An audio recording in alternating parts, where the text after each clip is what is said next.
Olá, eu sou a Tami do Literatami e nesse vídeo eu vou indicar 5 textos fundamentais da teoria literária.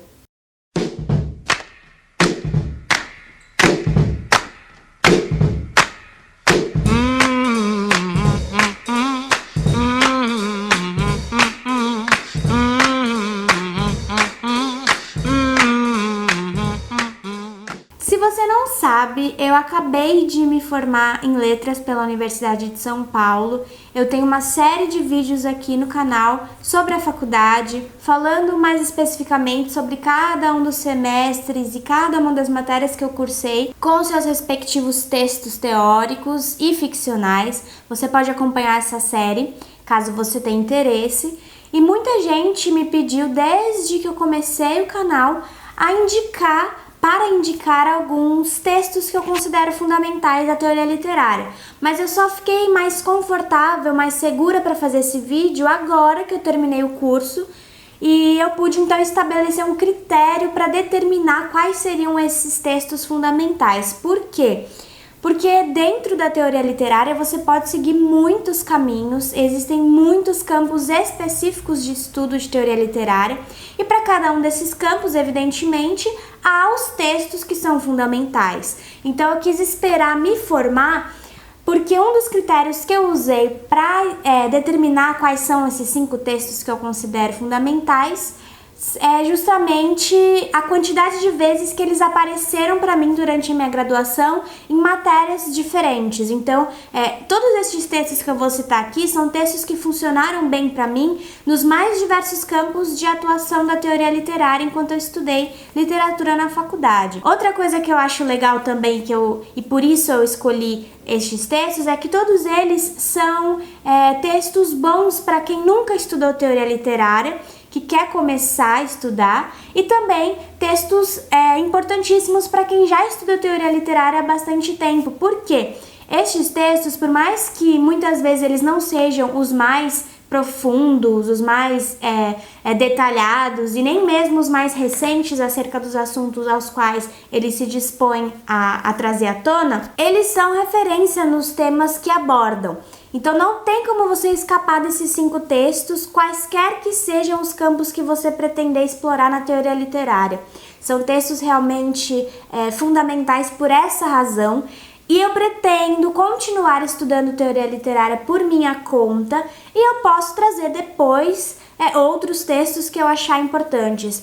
Eu pedi no Instagram indicações de pessoas que estudavam literatura, indicações de textos que eles consideravam muito importantes. Muitos mandaram textos que eu já tinha separado para esse vídeo, outros mandaram textos que eu nunca ouvi falar e eu fiquei bem contente com isso, porque vai servir para procurar depois. Outros mandaram outros textos, então é muito difícil selecionar apenas 5, mas eu acredito que esses que eu escolhi aqui sejam um bom começo. Antes de entrar nos textos de teoria literária especificamente, eu gostaria de indicar para todo mundo que gosta de ler o texto do Antônio Cândido, O Direito à Literatura, que está aqui neste livro, vários escritos, mas eu acredito que seja fácil de encontrá-lo na internet.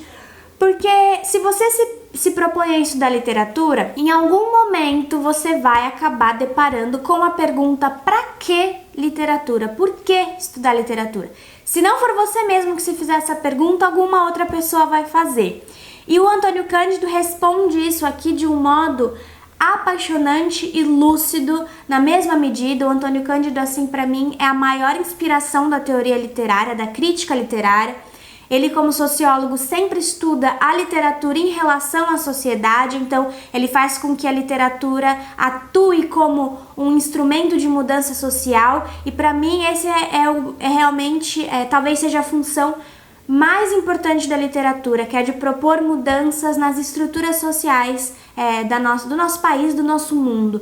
E o Antônio Cândido, então, vai mostrar pra gente com esse texto como a literatura devia ser tratada como um direito fundamental de todos os seres humanos, porque ela nos humaniza, porque ela faz com que nós conheçamos mais nós mesmos e o próximo, e isso faz com que com que nós nos tornemos seres humanos melhores. Então é um texto muito bom, é um texto que vai fazer você, se você tiver dúvida se quer estudar ou não literatura, ele vai fazer você sanar essa questão e vai te dar também impulso para continuar estudando. E, enfim, eu gosto muito do Antônio Cândido, eu poderia citar vários textos dele aqui como fundamentais, especialmente no que diz respeito à literatura brasileira, mas eu acho que esse daqui é realmente aquele que tá na base. E eu escolhi o termo textos fundamentais justamente porque eu acredito que estes textos são importantes como fundamento, como sustentação, como base para que a gente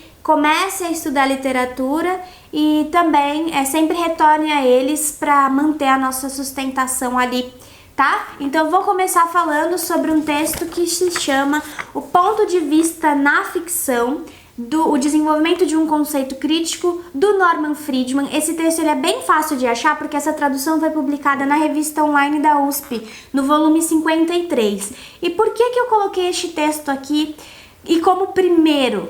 Porque ele vai tratar de um modo muito esclarecedor, bem desenvolvido, assim, muito claro esse texto, fácil de ler. Ele vai tratar das questões de ponto de vista dentro da literatura, porque talvez esse seja o ponto principal para a gente começar a analisar qualquer obra literária, que é a questão do ponto de vista, de onde aquela obra está partindo, quem está falando de que lugar, e como isso influencia a nossa leitura e o modo como aquilo é construído, sabe? E o Friedman aqui ele vai falar dessa coisa, da importância do ponto de vista, e também vai explicar um pouco cada um dos pontos de vista mais comuns na narração, nas narrativas literárias. Então ele vai falar, por exemplo, do ponto de vista de câmera, do ponto de vista do modo dramático, da onisciência seletiva, do narrador protagonista. E esse texto ele serve bastante para ajudar a gente a entender melhor alguns conceitos, como por exemplo o discurso indireto livre e o fluxo de consciência, que são coisas bem diferentes, mas que a gente consegue confundir às vezes. Então é um texto muito importante. Eu acho que ele deveria ser um dos primeiros que a gente deveria considerar na hora de começar a estudar literatura. O outro texto sobre o qual eu vou falar aqui é um clássico. Acho que todo mundo que já estudou literatura vai concordar comigo que não tem como não falar do Narrador, do Walter Benjamin. Eu só tenho esse texto em xerox porque na época em que eu tive que lê-lo na faculdade, pela primeira vez, porque eu li muitas vezes, esse livro ele estava esgotado, né? O livro em que essa obra tá incluso e tá inclusa. Mas agora ela já foi reeditada, já foi republicado, este livro do Walter Benjamin, que eu acho que é o Escritos, alguma coisa assim. Mas esse texto é O Narrador, Considerações sobre a obra de Nikolai Leskov. E neste texto, o Walter Benjamin vai falar sobre como o narrador tradicional, que seria o narrador que usa a própria experiência para contar histórias, como este narrador está em extinção, como ele está cada vez mais distante de nós, e principalmente naquela época do Walter Benjamin, que estava estourando ali um monte de guerra. E ele vai falar dessa relação de como a literatura e o modo de narrar mudou depois que as guerras vieram, com todas as crises. E ele diz então que a arte de narrar está em vias de extinção. E isso é muito bacana porque depois que você conhece essa figura do narrador benjaminiano, você consegue ler melhor alguns textos, porque você tem esse narrador pronto ali na sua cabeça. E nem que seja para você comparar de modo opositivo, isso vai servir muito bem para você entender quem é que tá falando aquilo que fala na obra, né, no texto que você tá lendo. Então é um texto assim que serve, acho que não só para quem estuda literatura, eu acho que serve para todas as pessoas que têm interesse pela área de humanidades, porque ele vai falar justamente da nossa capacidade ou da nossa falta de capacidade de intercambiar experiências. Então é um texto muito importante. Ele apareceu em várias matérias que eu cursei durante meus 5 anos de faculdade. Enfim, é muito bom, assim, eu gosto de reler esse texto e gosto de identificar narradores benjaminianos por aí, por mais que eles estejam em vias de extinção. Agora, um livro que eu acho que é também essencial, principalmente para o estudo do realismo, e como a gente está hoje no século XXI, eu acredito que desde o século XX até agora, o realismo seja a escola literária predominante na nossa literatura. Mesmo quando a gente lê fantasia, tem um quê de realismo mágico. E um livro essencial para estudar o realismo é o Mimesis, do Erich Auerbach, porque ele vai falar ele vai meio que retomar o conceito, acho que aristotélico, de mimesis, para falar sobre como os autores, a literatura estava preocupada agora, na verdade não agora, desde sempre, em propor uma representação da realidade, porque é impossível você imitar a realidade nos livros, porque a realidade é só a vida, né? A experiência, justamente aquilo que o Walter Benjamin fala. Mas a literatura é capaz de representar essa realidade a partir das escolhas que o autor faz de linguagem. E nós, como leitores, quando a gente está lendo, a gente também cria a nossa própria realidade, né? A partir da realidade representada por aquele autor. E o Erich Auerbach, ele vai falar dessa coisa da mimesis, da representação da realidade, em várias obras literárias. Ele vai começar lá na Bíblia a estudar essa coisa da representação da realidade. Então, é um livro bem gordinho, ele é muito completo e ele vai ajudar a gente demais a estudar qualquer obra que se proponha a representar a realidade, mesmo que sejam realidades inexistentes. Então, ele é um livro muito importante para o realismo, mas acaba sendo importante para o estudo de qualquer obra literária. E ele trata de alguns textos assim específicos dos capítulos, né? Ele vai falar sobre realismo antigo, sobre historiografia, sobre a Bíblia, enfim, é um texto bem completo, um livro muito completo. O texto em que ele fala sobre o Vermelho e o Negro do Stendhal é maravilhoso também, serve muito pra gente estudar outros livros. E eu gosto bastante, por mais que não seja... Eu não acho que esse é um livro muito gostoso de ler, não acho que o Auerbach tem uma prosa muito gostosa de ler nas teorias dele, mas é muito importante e também acaba fazendo a gente entender mais sobre literatura e servindo como uma boa base para continuar os nossos estudos. Agora, falando de gêneros mais específicos, eu acho que aqui no canal eu sempre trago muitos romances e muitos contos, são os meus gêneros literários favoritos. E para estudar esses gêneros existem inúmeras teorias, existem muitas teorias sobre o romance. Mas a minha favorita, e eu acho que também é a favorita da maior parte dos professores com quem eu tive aula lá na USP, provavelmente porque aborda a literatura e o romance de uma perspectiva materialista, né?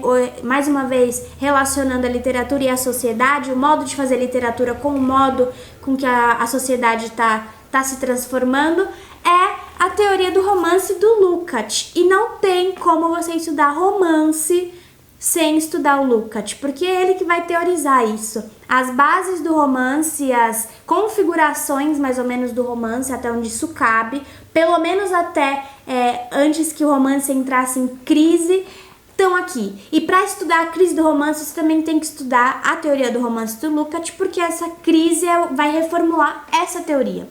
E é um livro que eu acho muito bom. Eu acho que eu nem cheguei a lê-lo inteiro, porque não deu tempo, muita coisa para ler, mas eu já reli vários e vários trechos dele.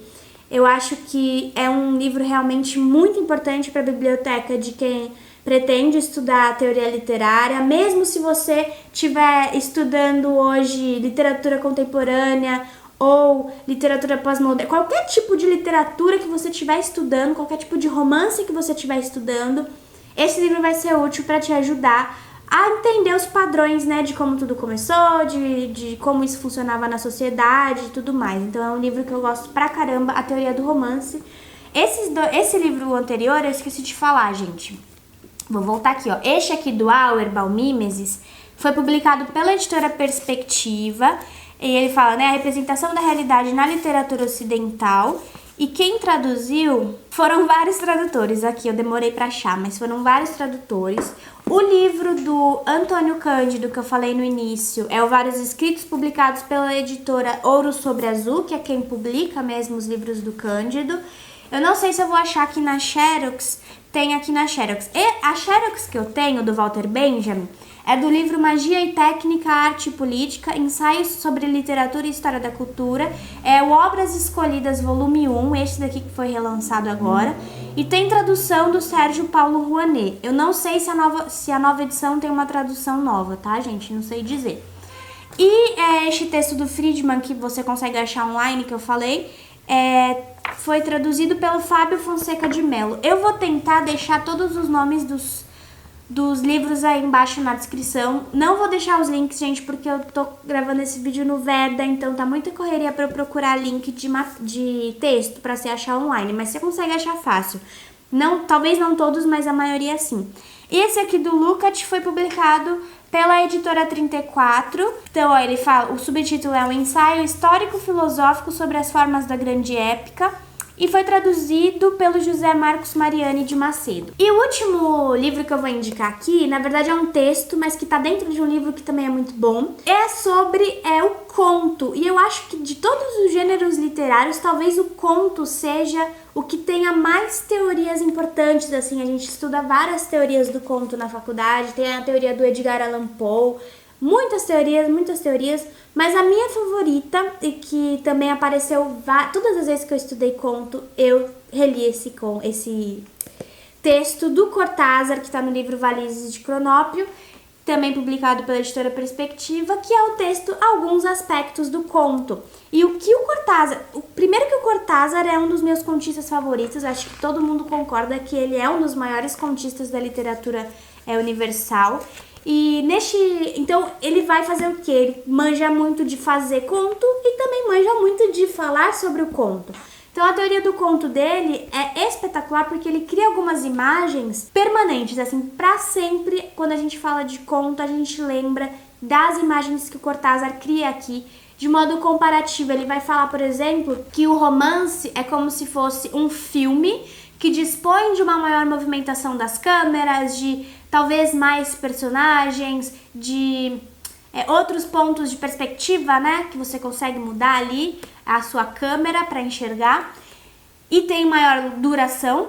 Enquanto o conto, por sua vez, é uma fotografia. Ela tem a câmera mais estática, o alcance da visão é menor. E justamente por isso você tem que garantir que o efeito dele seja bombástico, assim.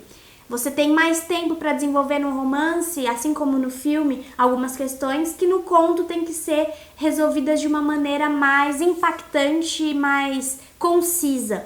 E aí ele fala que enquanto o romance ganha a luta por pontos, o conto ganha por nocaute. E toda vez que eu leio um conto muito bom, eu tenho essa sensação cortasiana de ter levado um nocaute. E é justamente o que os contos dele me causam, assim, eu fico atordoada, eu fico, meu Deus, o que aconteceu? E eu acho que essa teoria do conto do Cortázar é imbatível. E, enfim, eu acho que todo mundo que gosta de ler contos devia conhecer essa teoria dele e ler Cortázar, claro. Quem traduziu esse daqui foi o Davi Arrigucci e o João Alexandre Barbosa. Então, essa coleção da Perspectiva é maravilhosa. E eu acho que é isso, gente. Como eu disse, esses não são os únicos textos fundamentais da teoria literária. Foi um critério puramente subjetivo, mas que eu acho legal trazer para cá, porque nem todo mundo tem a possibilidade de estudar literatura na academia, né? Então, por que não trazer para cá para que vocês possam estudar por vocês? Então eu peço que, se você estuda literatura, deixa aí embaixo quais outros textos você acrescenta para essa lista de textos fundamentais. Se você não estuda, eu gostaria que você deixasse aí embaixo, caso você tenha gostado desse vídeo. Inscreva-se no canal se você for novo por aqui, curta o vídeo se você gostou, por favor, e acompanhe Literatami nas outras redes sociais. Muito obrigada, e eu vejo vocês no próximo vídeo. Tchau, tchau!